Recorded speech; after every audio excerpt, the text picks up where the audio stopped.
Di tengah kabut pagi yang menyelimuti jalanan sempit penuh debu, aku menatap truk sayur yang selalu mengantarkan harapan dan beban sekaligus.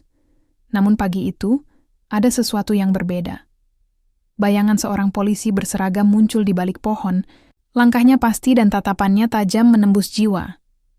Apa yang akan terjadi ketika masa lalu dan kenyataan bertabrakan di persimpangan jalan ini? Namaku Mamat. Setiap pagi, sebelum ayam sempat bernyanyi dan sebelum matahari bangkit dari ujung laut, aku sudah duduk di balik kemudi.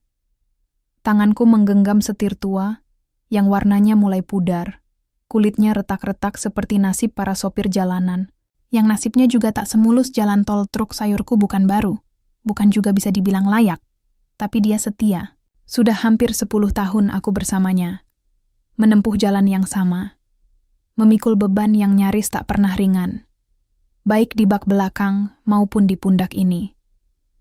Sayur mayur dari petani kampung jadi teman hidupku. Kubis, wortel, buncis, kentang, kadang tomat yang gampang penyok dan sawi yang harus cepat dibawa karena gampang layu. Setiap muatan punya waktu, dan waktu tak pernah bisa diajak negosiasi. Kalau telat, harga turun. Kalau layu, ditolak. Kalau rusak, tanggung sendiri. Bukan cuma soal barang, hidup ini pun kadang begitu. Istriku Tati selalu bangun sebelum aku sempat pakai sepatu. Dia menyiapkan termos kopi, 2 lembar roti tawar, dan doa yang tak pernah putus. Bukan perempuan yang banyak omong, tapi pandangannya cukup untuk membuatku tetap hidup. Aku tahu dia capek, tapi dia tahan. Kami sama-sama tahan. Anak-anakku, Rina dan Yoga, masih kecil. Satu kelas 4 SD, satu lagi baru bisa baca koran terbalik. Mereka belum paham kenapa ayahnya jarang di rumah, kenapa sepeda mereka warisan dari sepupu, dan kenapa makan malam kadang cuma nasi dengan garam. Tapi mereka tak pernah protes. Mungkin belum mengerti, atau mungkin sudah cukup bahagia hanya dengan lihat aku pulang. Dan itulah yang jadi bahan bakarku. Lebih dari solar. Lebih dari uang jalan. Senyum mereka membuat truk tuaku terus melaju meski mesinnya sudah sering ngambek. Pagi itu, jalanan berkabut. Udara dingin menggigit seperti tangan orang tua yang marah. Di kaca spion, wajahku terlihat lebih tua dari usiaku. Keriput tak bisa disembunyikan meski aku bukan jenis pria yang suka bercermin. Aku mengemudi dengan lambat. Muatan penuh, jalur tanjakan, dan rem tangan yang mulai longgar membuatku harus ekstra hati-hati. Jalur lintas pegunungan itu memang pendek, tapi bisa jadi akhir kalau aku lengah. Beberapa kendaraan pribadi lewat dengan kecepatan yang bikin aku geleng-geleng. Mungkin mereka buru-buru ke kota, mungkin juga sekadar pamer mesin mahal. Aku hanya bisa minggir sedikit, jaga jarak, jaga nyawa. Kadang aku berpikir, hidup ini kok kayak jalanan ini ya? Ada yang bisa ngebut, ada yang harus hati-hati, tapi sama-sama menuju akhir. Bedanya, yang ngebut sering lupa kalau tikungan bisa datang tanpa aba-aba. Sekitar jam 9 pagi, aku berhenti di warung kecil di tepi jalan. Bukan karena lapar, tapi karena ingin mengistirahatkan mesin dan pikiran. Penjualnya Bu Ine sudah hafal kebiasaan sopir-sopir seperti aku. Dia menyajikan kopi hitam dan pisang goreng tanpa perlu aku pesan. Pak Mamat, katanya sekarang tilang mulai ngawur ya? Tanya Bu Ine sambil mengelap meja. Aku hanya mengangguk. Loh, gimana tuh? Masa kemarin Pak Tarno dari truk sebelah ditilang, gara-gara katanya ban gundul. Padahal saya lihat sendiri, bannya baru diganti minggu lalu. Aku menyeruput kopi, dan tersenyum pahit. Kalau udah ada yang pengen cari-cari salah, apapun bisa dijadikan alasan, Bu. Dia mengangguk, lalu menatap ke jalan. Hati-hati ya, Pak. Apalagi kalau udah dekat daerah perbatasan situ. Kata orang, banyak pungli. Aku tahu maksudnya. Aku sudah lama dengar cerita itu. Bahkan aku sendiri pernah hampir kena, tapi saat itu aku berhasil ngeles dengan surat lengkap dan senyum ramah. Tapi akhir-akhir ini, senyum saja tak cukup. Kadang yang mereka cari bukan pelanggaran, tapi ketakutan. Dan yang paling mudah ditakuti, ya orang kecil seperti aku. Perjalanan masih panjang. Aku menyalakan mesin, pamit ke Bu Ine, dan kembali ke kursi panas di balik setir. Di tengah jalan, aku mulai memutar lagu-lagu lawas dari USB kecil yang setia menempel di dashboard. Lagu Rhoma Irama, Iwan Fals, dan sedikit campuran dangdut koplo. Musik membuatku merasa tidak sendirian di jalan yang panjang dan sepi. Truk mulai menuruni perbukitan. Jalanan berkelok, aspalnya licin karena hujan semalam. Di sisi kanan jurang, di sisi kiri tebing. Tak ada pagar pembatas, hanya doa yang menjaga agar ban tidak tergelincir. Disinilah kadang aku bicara dengan Tuhan. Ya Allah, jaga ban ini. Jaga rem ini. Aku nggak minta kaya, cuman minta bisa pulang. Dan sejauh ini, dia selalu jawab doaku. Meski lewat cara yang tak selalu ku mengerti. Menjelang siang, aku mulai mencium bau laut. Tandanya aku sudah dekat pelabuhan. Dari sini, aku akan menyeberang pulau ke kota besar, mengantar sayuran ke pasar induk. Biasanya, aku bermalam di gudang, lalu balik lagi keesokan harinya. Tapi hari itu berbeda. Aku melihat sebuah pos polisi berdiri di tengah jalur masuk pelabuhan. 2 petugas berjaga. Satu berdiri dengan peluit, satu lagi duduk di dalam dengan ekspresi yang sudah bisa kutebak, mencari mangsa. Wah, ini dia yang dibilang Bu Ine tadi, gumamku pelan. Aku memperlambat laju truk, menepikan sedikit, dan membuka kaca jendela. Tapi sebelum aku sempat bilang apapun, petugas itu sudah mengangkat tangan, menyuruhku menepi. Truk sayur. Ayo, minggir dulu, Pak. Ada yang mau dicek. Suara itu terdengar biasa. Tapi ada sesuatu di dalamnya yang membuat dadaku mulai sesak. Bukan karena takut, tapi karena suara itu terdengar sangat familiar. Aku menepi, mematikan mesin, dan turun dengan surat-surat di tangan. Saat aku mendekat ke petugas yang memanggilku, langkahku terhenti, mataku membelalak, nafasku tercekat. Di balik seragam itu, aku melihat wajah dari masa lalu. Andi, dia menoleh. Wajahnya berubah, matanya membulat, mulutnya setengah terbuka. Mamat, dan di situ, dunia seolah berhenti berputar sejenak. Wajah itu tak berubah banyak. Masih ada bekas luka kecil di bawah alis kirinya. Bekas jatuh dari pohon waktu kami masih anak-anak. Suaranya juga masih sama. Dalam, tegas, tapi sekarang dibalut kekuasaan. Seragam coklat itu membungkus tubuhnya, lengkap dengan nama di dada. A. Raksa. Aku berdiri kaku. Antara bingung dan tidak percaya. Dulu, aku dan Andi makan dari piring yang sama, tidur di dipan bambu yang sama, dan sering menangis bersama saat bapak kami dimarahi kepala dusun karena kabur dari ladang. Kami tumbuh bareng, lalu hidup menyeret kami ke jalan yang berbeda. Lama nggak ketemu, ucap Andi, berusaha terdengar santai. Aku cuma mengangguk, mencoba menahan campur aduk yang menyesak di dada. Iya, lama banget. Dia menyuruhku duduk sebentar di bangku, dekat pos. Tangannya meraih termos plastik, menuangkan kopi, lalu menyodorkannya. Tapi aku hanya memegang gelas itu tanpa benar-benar minum. Kamu kerja di sini? Tanyaku. Andi mengangguk sambil menyandarkan tubuh. Iya, sudah setahun. Sebelumnya, di Polres Kota, mutasi ke sini. Aku melihat sekeliling. Jalanan lengang. Udara laut mulai menyengat. Pelabuhan belum ramai. Tapi di dalam diriku, ada lalu lintas kenangan yang mendadak padat. Aku mengingat sore-sore waktu kami naik sepeda ke sungai, berburu belut, atau kadang cuma duduk diam di pinggir sawah sambil menebak bentuk awan. Kami pernah janji, bocah, bahwa kami tak akan pernah saling melupakan, tapi janji masa kecil mudah tenggelam dalam lumpur kehidupan. Aku dengar kamu bawa truk sayur sekarang? Tanya Andi memecah diam. Udah hampir 10 tahun, jawabku. Nggak kaya, tapi cukup buat makan. Dia mengangguk pelan. Tapi aku tahu, itu bukan anggukan simpati. Itu anggukan seseorang yang sedang mengukur, membandingkan. Surat-surat lengkap? Tanyanya, kini dengan nada resmi. Aku mengangguk, Menyerahkan map lusuh berisi STNK, SIM, dan surat jalan dari koperasi pasar. Andi memeriksanya. Lama. Terlalu lama.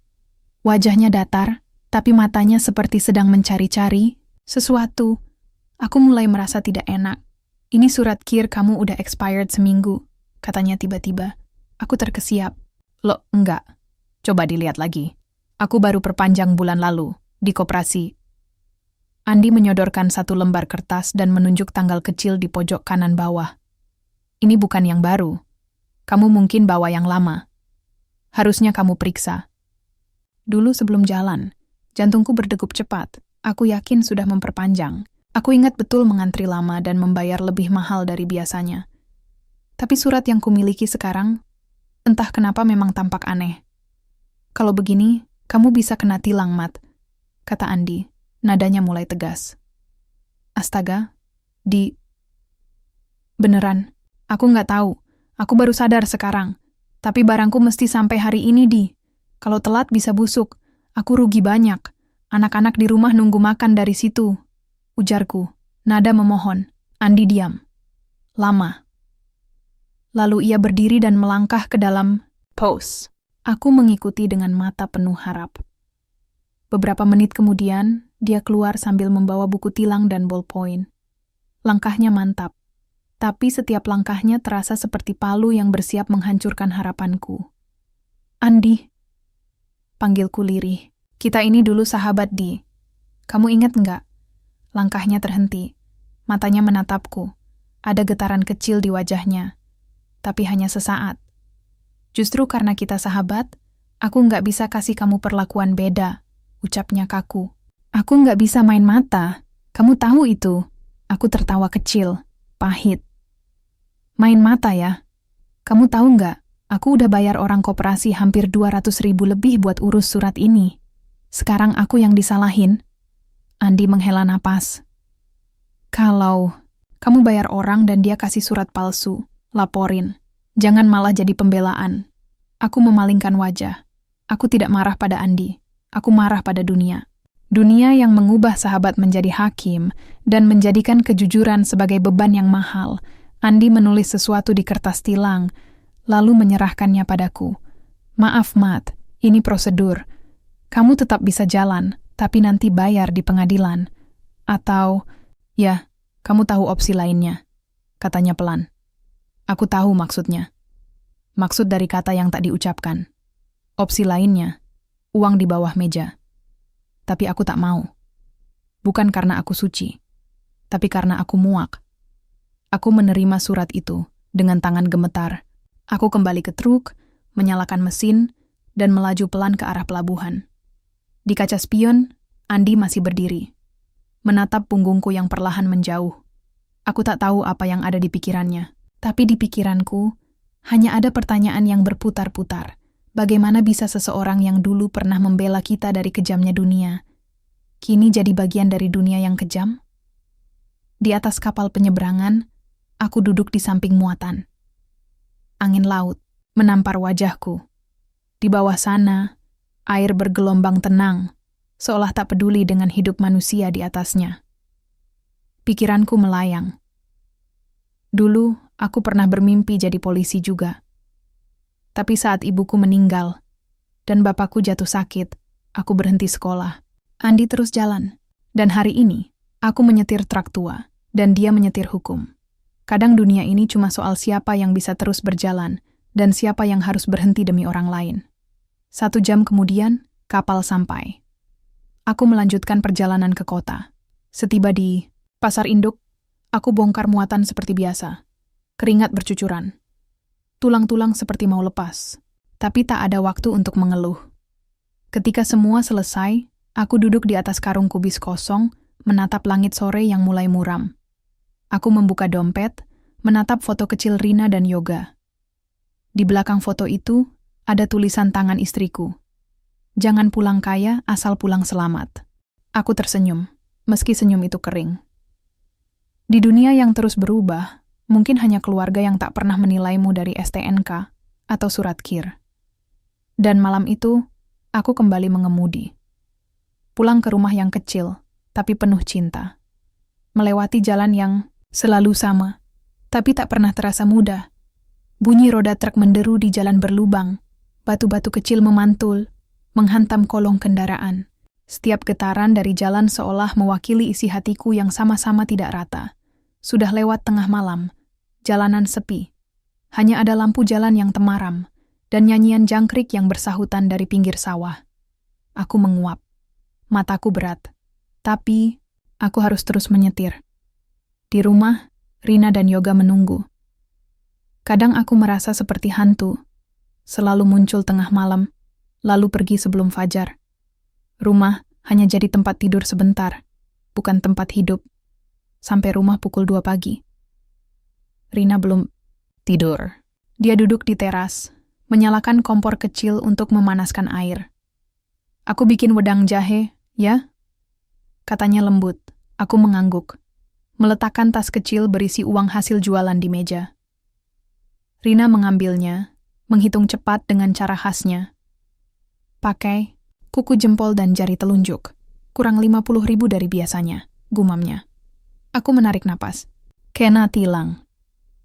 Dia tak bertanya lebih jauh. Rina selalu tahu kapan harus diam. Kadang diamnya justru lebih menyakitkan dari kata-kata. Pagi datang cepat. Baru saja mata menempel sebentar, suara Yoga sudah membangunkan. Anak semata wayangku. Itu meloncat-loncat di atas kasur, memamerkan nilai ulangannya. "Yay, dapat 9, Pak," serunya bangga. Aku tersenyum sambil mengusap rambutnya. "Pinter. Tapi tetap bantu ibu ya. Jangan cuma belajar." Yoga mengangguk serius. Dia memang anak pintar. Tapi dunia ini seringkali tak memberi tempat untuk anak pintar dari keluarga sederhana. Dan itulah yang paling membuatku takut. Bukan masa kini, tapi masa depan anakku. Sore itu, aku kembali ke bengkel truk langganan. Ban belakang mulai aus, rem juga sudah lama minta diganti. Tapi uangku hanya cukup untuk salah satunya. Aku harus memilih. Kalau rem, bisa nambah umur, kata Pak Harno, si montir tua. Kalau ban, nambah kecepatan. Pilih mana? Aku merenung sebentar. Rem, Pak. Pilih yang bisa nyelamatin. Pinter kamu, ujarnya sambil nyengir. Saat sedang menunggu di bengkel, ponselku berdering. Nomor tidak dikenal. Ku pencet tombol. Jawab, suara berat dari seberang menyapa. "Mas Mamat, ini dari Koperasi Pasar. Kami cek data semalam. Surat KIR yang Mas pegang ternyata memang palsu. Maaf sebelumnya. Ada beberapa calon nakal yang main belakang." Darahku langsung naik. "Jadi benar kan saya korban?" "Benar, Mas. Tapi kami minta jangan dibawa ke media atau polisi dulu. Kami akan bereskan internal. Uang bisa kami ganti. Tapi mohon tenang dulu ya." Aku tak menjawab. Kututup telepon, lalu menatap langit senja yang berubah kemerahan. Dunia ini lucu. Ketika rakyat salah, hukum bergerak cepat. Tapi kalau yang salah orang dalam, kita diminta tenang dulu. Malamnya, aku duduk di warung kopi kecil dekat rumah. Beberapa sopir lain sedang ngobrol tentang tilang, pajak, dan pungli yang makin gila. Satu nama muncul berkali-kali, Pak Andi Raksa. "Polisi baru itu galak banget, Mat," kata Ucok, sopir tua dari Sumatera. "Nggak bisa negosiasi," katanya jujur. Tapi temanku malah dimintain uang damai, 200.000 minggu lalu. Aku terdiam. Ingin rasanya membela Andi. Tapi aku sendiri juga korban. Dan hatiku tak sanggup lagi jadi pembela siapapun selain keluarga. "Kalau kayak gitu terus, bisa bangkrut kita semua," sahut Yayan. "Dagang makin susah, jalan makin hancur, pungli makin banyak." Aku meneguk kopi hitamku. Pahitnya tak seberapa dibanding pahit kenyataan. Beberapa hari kemudian, aku dapat kabar mengejutkan. Seorang sopir dari kampung sebelah, namanya Samin, ditangkap karena melawan saat ditilang. Dia mengaku punya surat lengkap, tapi tetap dipaksa mengaku salah. Di dalam tahanan dia jatuh sakit dan meninggal dunia. Keluarganya ribut, lapor ke media. Dan sejak itu, nama Andi Raksa mulai jadi sorotan. Aku baca berita itu sambil gemetar. Dunia yang dulu kami bangun bersama, kini berubah jadi ruang saling menjatuhkan. Aku ingin percaya Andi bukan pelakunya, Tapi kabar buruk seperti angin malam. Tak terlihat, tapi terasa menusuk. Suatu sore aku lihat Andi di minimarket. Dia berdiri di depan rak kopi instan, wajahnya letih. Saat melihatku, dia tersenyum tipis. "Kita harus ngobrol, Mat," katanya pelan. Aku mengangguk, tapi tak menjawab. Rasa percaya sudah seperti jalan rusak. Bisa dilewati, tapi tak lagi nyaman. Kami duduk di bangku kayu belakang minimarket, di dekat parkiran sepeda motor. Andi membuka pembicaraan. "Mat, soal surat kamu waktu itu. Aku tahu kamu korban. Tapi aku nggak bisa batalin tilang. Aku menggeleng. Bukan itu yang penting, Di. Aku cuma pengen tahu, kamu masih Andi yang dulu, atau udah jadi orang lain?" Dia menatapku lama. "Aku masih aku. Tapi dunia ini bikin aku berubah, Mat. Banyak tekanan. Atasan minta target, bawahan minta pelindung. Aku ke tengah-tengah. Dan rakyat jadi korban," sahutku. Andi tertunduk. Untuk pertama kalinya, aku lihat air mata di pelupuk matanya. "Mungkin kita semua korban, Mat. Bedanya, kamu ngangkut sayur. Aku ngangkut perintah. Tapi dua-duanya bisa busuk di jalan." Aku tak tahu harus bilang apa. Yang pasti, sore itu bukan hanya matahari yang tenggelam, tapi juga masa lalu, persahabatan, dan sisa-sisa harapan pada keadilan. Di perjalanan pulang, aku kembali mengingat satu hal. Di jalan yang rusak, bukan hanya ban yang bisa pecah, tapi juga hubungan manusia. Dan aku hanya bisa berharap, semoga suatu hari nanti, aku dan Andi bisa bertemu lagi, bukan sebagai sopir dan polisi, tapi sebagai dua manusia yang sama-sama mencoba tetap baik di dunia yang makin jahat. Hidup memang aneh. Ada orang yang begitu kau percaya, lalu suatu hari jadi orang yang kau pertanyakan. Tapi yang lebih aneh lagi, kadang orang yang bikin hidupmu rumit, malah jadi satu-satunya yang mengerti betapa berat beban yang kau pikul. Setelah pertemuanku dengan Andi sore itu, pikiranku tak tenang. Setiap suara sirene yang melintas di jalan, setiap razia mendadak yang kulihat, selalu mengingatkanku padanya. Dulu kami sahabat, sekarang kami dua orang dewasa yang terjebak di sisi berbeda garis putih jalan raya. Pagi itu aku berangkat lebih awal dari biasanya. Ada pengiriman besar ke Pelabuhan Tanjung Baru. 2 ton sayuran segar dari dataran tinggi harus sampai dalam waktu kurang dari semalam. Kalau sampai rusak di jalan, aku bisa rugi besar, dan petani-petani kecil yang menitipkan hasil panennya ke truku juga akan ikut babak belur. Sambil memeriksa tali pengikat terpal, aku dengar suara motor mendekat. Andi. Dia parkir tak jauh dari truku, lalu berjalan pelan. Langkahnya tak lagi segagah dulu. Bukan karena lelah fisik, tapi karena beban yang tak kasat mata. "Kamu masih marah?" tanyanya tanpa basa-basi. Aku menarik napas. "Aku nggak marah, cuma kecewa." Dia menunduk. Aku paham. Kami diam cukup lama, hanya suara jangkrik yang sesekali mengisi kekosongan. "Aku mau ngasih kamu sesuatu," ujarnya kemudian, lalu mengeluarkan sebuah map coklat kusut. Isinya fotokopi dokumen, beberapa catatan tangan, dan lembar laporan dinas. Ini apa? Bukti. Tentang sistem tilang fiktif, pungli dari atas, nama-nama polisi yang terlibat, termasuk aku. Darahku langsung dingin. "Kenapa kasih ke aku?" "Karena aku mau berhenti, Mat. Tapi aku nggak bisa sendirian. Mereka terlalu kuat. Aku butuh kamu." Aku nyaris tertawa. "Kamu butuh aku. Aku ini cuma sopir truk, Di. Hidupku penuh utang dan jalan rusak. Aku nggak ngerti hukum, apalagi ngelawan sistem sebesar itu." Andi mengangkat wajahnya. Matanya memerah, seperti orang yang sudah terlalu lama menahan tangis. "Kamu satu-satunya orang yang nggak mau diam walau diinjak. Dulu waktu kita kecil, kamu yang pertama kali lempar batu ke rumah kepala desa karena dia ngambil jatah beras janda-janda. Kamu nggak berubah, Mat. Cuma dunia yang bikin kamu ngerasa kecil." Aku terdiam. Perkataan itu mengaduk sesuatu dalam diriku. Marah, takut, tapi juga rasa ingin membuktikan bahwa hidupku lebih dari sekadar gas dan rem. Setelah Andi pergi, aku duduk di bangku kayu dekat bengkel. Map coklat itu kutatap seperti bom waktu. Kalau aku serahkan ke wartawan, mungkin bisa terbongkar semua. Tapi kalau salah langkah, aku bisa jadi buruan. Malamnya, aku bicara pada Rina. Aku buka semua tentang Andi, pungli, dokumen rahasia, itu. Dia tak langsung menanggapi.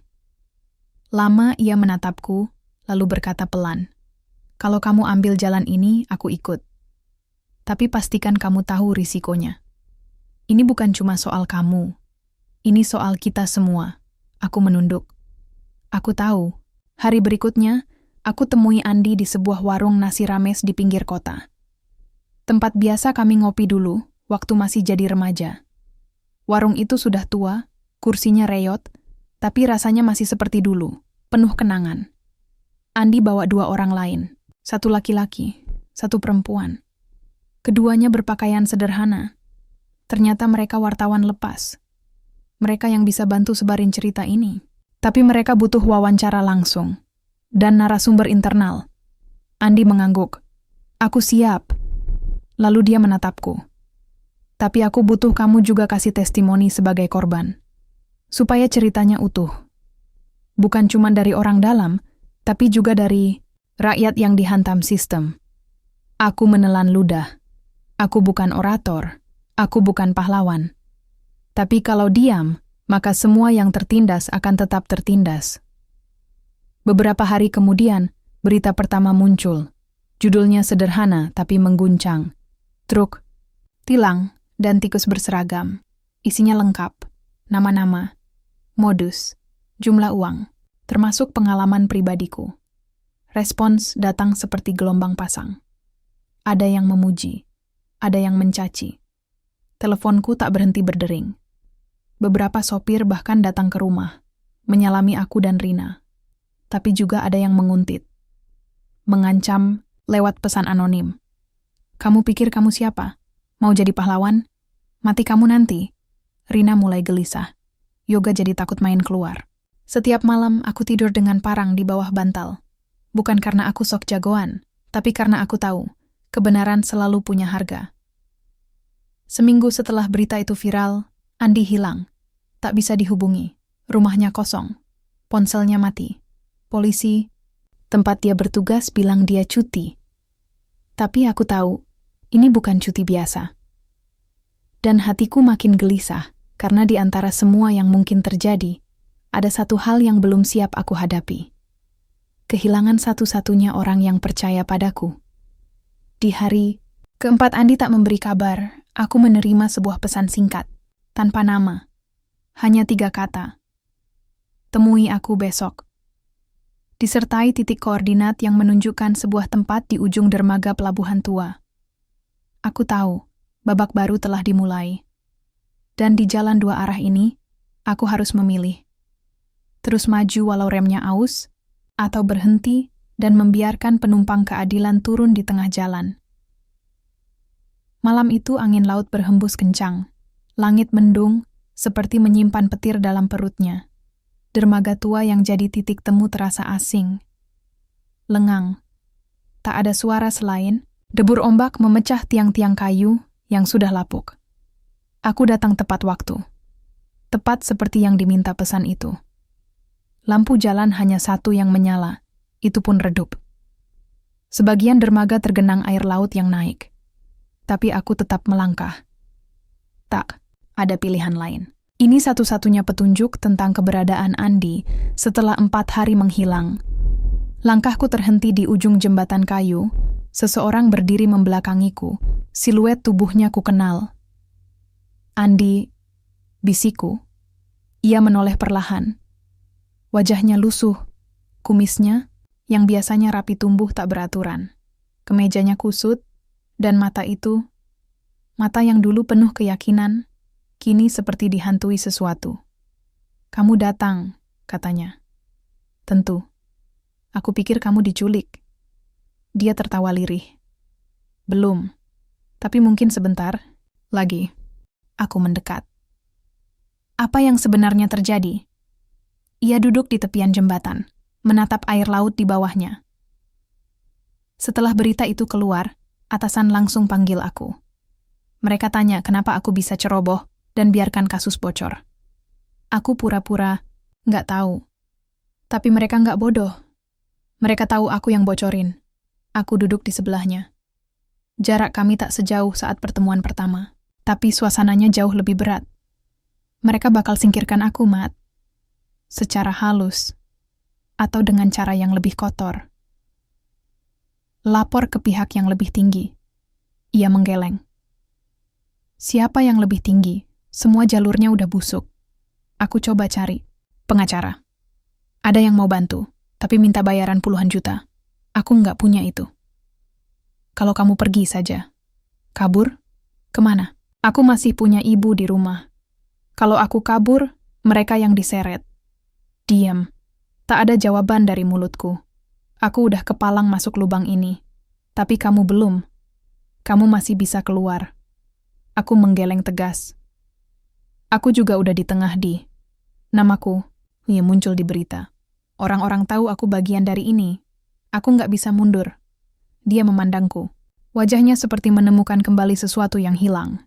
Harapan. Kita harus cari jalan lain, kataku. Andi mengangguk pelan.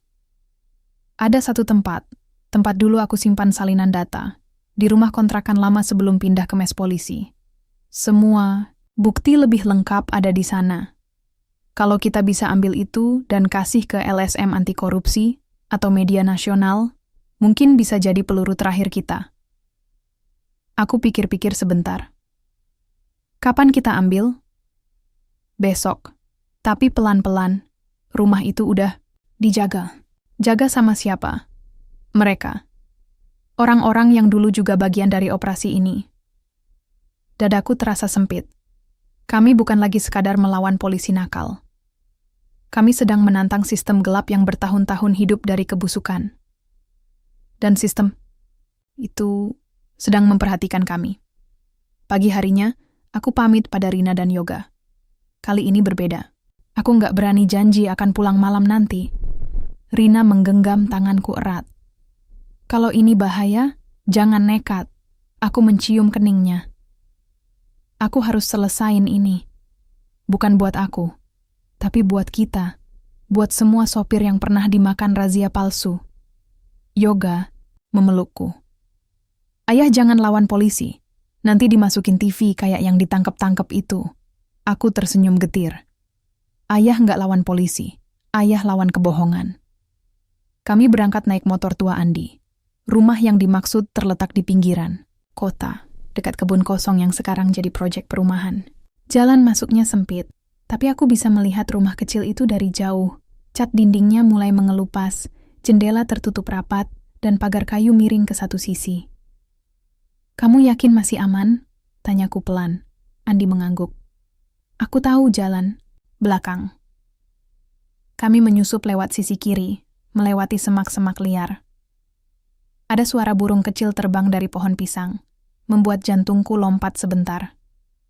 Akhirnya kami tiba di pintu belakang. Andi keluarkan kunci kecil dari bawah sandal. Masih seperti dulu, katanya pelan, setengah senyum. Kami masuk cepat-cepat. Rumah itu sunyi, debu menutupi hampir seluruh permukaan. Tapi suasananya tetap sama, dingin, menyimpan rahasia. Andi menuju lemari tua di ruang belakang. Ia keluarkan papan tipis dari lantai kayu. Di bawahnya ada kotak logam berkarat. Begitu dibuka, isinya map besar dan satu flash disk. Ini dia. Tiba-tiba, buk! Sesuatu menghantam pintu depan. Aku langsung refleks sembunyi di balik meja. Andi menarikku cepat. Langkah, kaki berat masuk ke dalam. St, bisiknya. Kami mundur perlahan. Ada dua suara. Laki-laki. Berat. Bahasa mereka penuh amarah. Cari sampai ketemu. Kata komandan, dia pasti ambil data dari sini. Siap, Bang.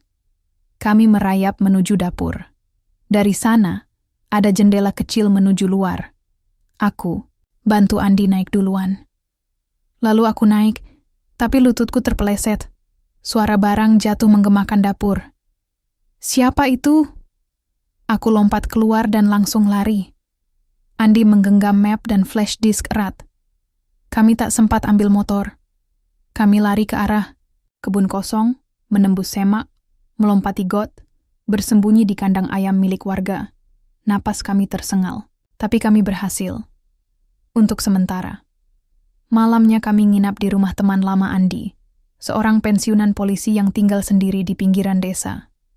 Dia percaya pada Andi, dan dia tahu sesuatu yang besar sedang kami usahakan. Kalau data itu valid, kalian bisa dobrak sistem. Tapi ingat, semakin terang kalian berdiri, semakin besar bayangan yang mengejar. Katanya pelan sambil menuang teh. Aku duduk diam, pikiranku kacau. Di satu sisi, kami punya peluru paling kuat yang bisa mengguncang markas besar. Tapi di sisi lain, kami sedang jadi buruan. Andi menatapku di bawah lampu redup. Kita udah sejauh ini. Kamu siap lanjut? Aku menatapnya balik. Dalam hatiku masih ada ketakutan, tapi juga keyakinan.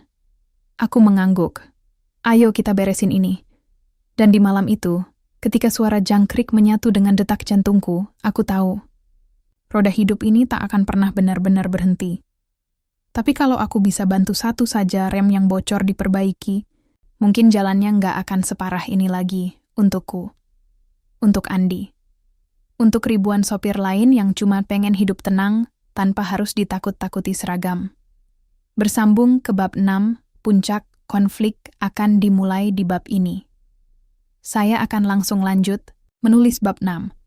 Mohon tunggu sejenak. Batu kari menala riset mendalam jam dinding di rumah Pak Danu berdetak pelan. Angka 2 pagi terpampang jelas. Tapi mataku masih terbuka lebar. Di sampingku, Andi tertidur dengan map terbuka di dadanya. Flash disk itu kami sembunyikan di bawah papan lantai. Aman, untuk sekarang. Aku bangkit pelan, ke dapur, menuang teh. Tanganku gemetar. Bukan karena dingin, tapi karena ketakutan yang makin nyata.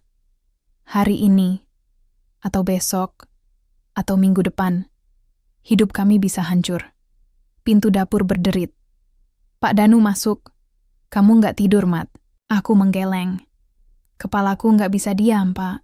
Takut. Pak Danu duduk di seberangku. Wajar, orang yang berani jalan di kebenaran pasti dihantui ketakutan. Kebenaran kok mahal banget ya, Pak? Harus lari, harus ngumpet, harus siap mati. Pak, Danu mengangguk pelan. Karena dunia ini nyaman dalam gelap. Dan orang yang bawa lilin selalu jadi sasaran. Aku diam. Kata-katanya tajam, tapi juga menenangkan. Seolah ada orang tua yang tetap percaya bahwa perjuangan ini bukan sia-sia. Paginya, Andi bangun dengan wajah lebih segar. Kami sarapan singkat lalu mulai rencana. Kirim data ke media nasional dan 1 LSM anti korupsi. Tapi bukan dengan nama asli kami. Kami pakai identitas samaran dan VPN. Waktu flash disk dicolok ke laptop tua Pak Danu, layar menyala menampilkan folder berlabel tulang busuk. Ada rekaman suara, percakapan pejabat dan polisi, negosiasi sogokan, daftar plat mobil yang boleh lewat dengan bayaran, data razia palsu lengkap dengan video. Aku menahan napas. Satu video menunjukkan polisi menghentikan truk, meminta sopir menunjukkan surat jalan, lalu merebut kunci dan meminta uang damai. Dan itu suara Andi. Aku menoleh padanya. Ia menunduk. Itu masa lalu yang aku coba tebus sekarang. Aku mengangguk. Kita kirim semuanya. Setelah pengiriman selesai, kami mematikan semua perangkat. Detik itu juga, jalan pulang, kami sudah tertutup. Andi berdiri. Sekarang, tinggal nunggu. Tapi belum sempat kami bernapas lega, suara motor berhenti. Di depan rumah 3, lalu 4, langkah sepatu berat mendekat. Pak Danu mengintip dari celah jendela. Mereka, Andi panik. Cepat, lewat pintu belakang. Kami tak sempat ambil barang, bahkan flash disk kami tinggal. Tujuan kami cuma satu, selamat. Langkah mereka makin keras. Teriakan mulai terdengar. Kami lari ke kebun belakang, bersembunyi di balik semak. Dari sana kami lihat rumah Pak Danu digedor. Pintunya didobrak. Cari 2 orang itu. Mereka bawa data. Kami menahan napas di semak. Keringat membasahi punggungku. Andi menatapku lirih. Kalau aku ketangkep, jangan pikirin aku. Terus lari. Aku memegang bahunya. Ngaco kamu. Kita mulai bareng. Kita kelarin bareng. Di bawah langit pagi yang masih kelabu, kami tahu. Pertarungan belum selesai. Tapi kami juga tahu. Ini bukan lagi sekadar tentang kami.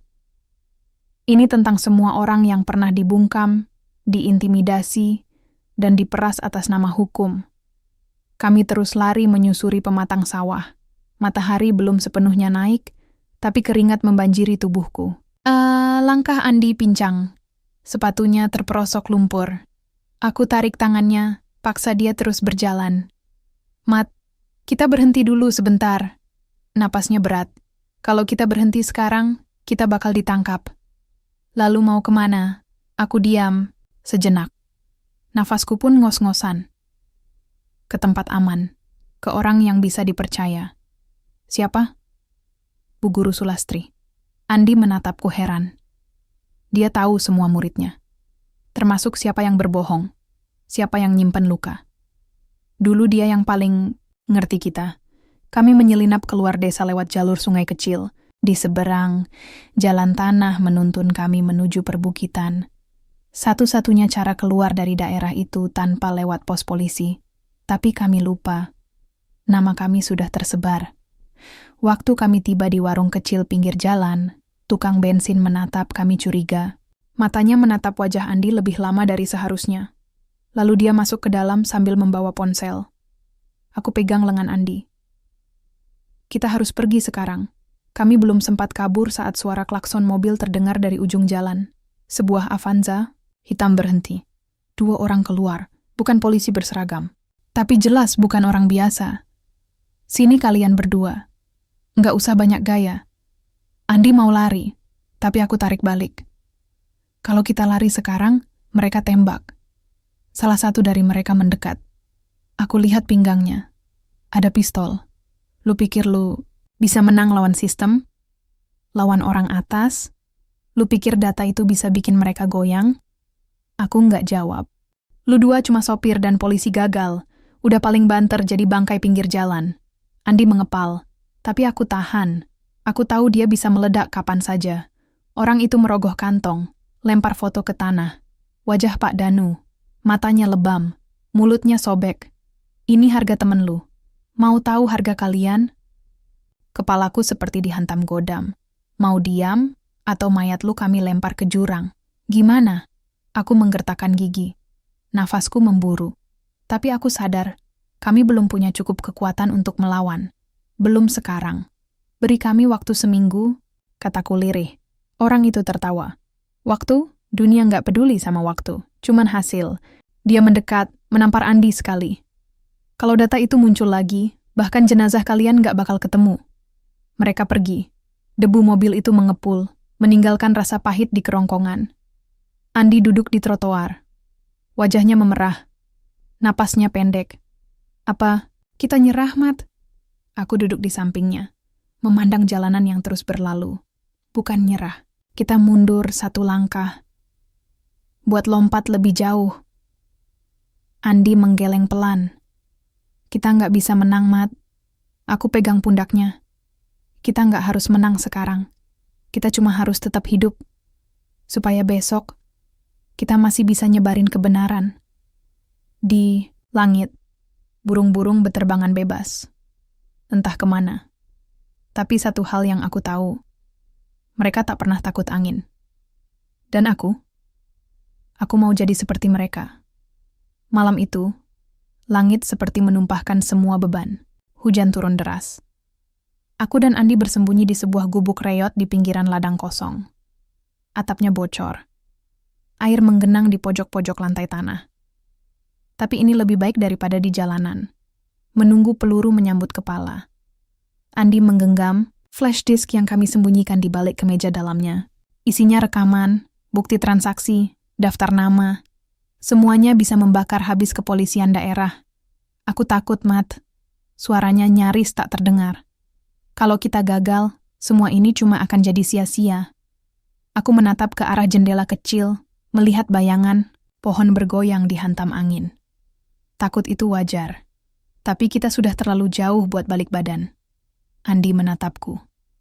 Kalau mereka tangkap kita, habis. Mereka bisa bilang kita kriminal, pengedar, atau bahkan mati bunuh diri di sel. Aku menarik napas dalam. Suara hujan seperti memukul dada. Kita tinggal punya satu harapan. Kirim data ini ke orang yang benar. Andi mengernyit. Siapa? Pak Heru. Wartawan senior itu, inget? Yang pernah bongkar kasus di pelabuhan Lembang. Dulu dia pernah bantu almarhum ayahku. Andi mengangguk pelan. Tapi dia sekarang di luar kota, aku tahu. Dan besok aku akan berangkat sendiri ke sana. Andi kaget. Sendiri? Enggak, kita udah mulai ini bareng. Aku menepuk bahunya. Kamu butuh tetap hidup, Di. Kalau aku gagal, kamu yang teruskan. Dia menggeleng. Kalau kamu mati, Mat, aku ikut. Kita nggak bisa pisah di tengah. Aku tertawa kecil meski dalam hati. Remuk. Kami duduk dalam diam, menunggu pagi. Di luar, dunia tetap gaduh. Tapi di dalam gubuk itu, ada dua orang yang sedang bertaruh segalanya. Dan besok, mungkin adalah awal kehancuran atau kebangkitan. Aku berdiri di depan gedung redaksi, tangan menggenggam erat flash disk berisi bukti korupsi. Napas berat, jantung berdegup kencang. Semua risiko yang kami hadapi, semua pengorbanan Andi, dan perjuangan yang kami jalani, semua menuntun pada saat ini. Pak Heru membuka pintu, menatapku dengan mata penuh perhatian. Ini berani sekali, Mamat. Tapi bukti ini bisa mengubah segalanya. Aku mengangguk. Suara tercekat. Ini bukan soal keberanian, Pak. Ini soal masa depan. Bukan hanya untuk kami, tapi untuk semua yang terjebak dalam bayang-bayang korupsi. Langkah pertama sudah kuambil. Kini tinggal menunggu gelombang kebenaran menggulung sistem yang penuh luka. Di luar sana, roda kehidupan tetap berputar. Tapi aku percaya, setelah badai ini berlalu, ada cahaya yang menanti.